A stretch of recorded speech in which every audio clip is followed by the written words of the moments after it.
Police میں بھرتی کے لیے دوڑ کے دوران نوجوان امیدوار گر کر جاں بحق۔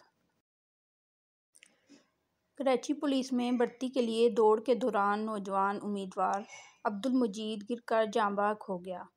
پولیس کے مطابق کراچی میں بلدیہ ٹاؤن میں واقع پولیس ٹریننگ سینٹر میں پولیس اہلکاروں کی بھرتی کے لیے دوڑ ہوئی۔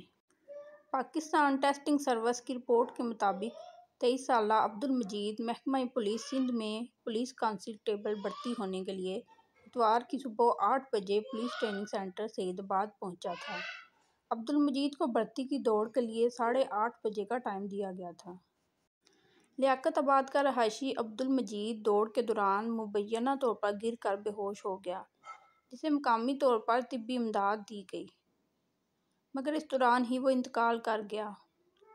پولیس کے مطابق عبدالمجید کو فوری طور پر ایدی ایمبولینس کے ذریعے قریب ہی واقع مرشد ہسپتال پہنچایا گیا، تاہم ڈاکٹروں نے وہاں پہنچنے پر نوجوان کی موت کی تصدیق کر دی۔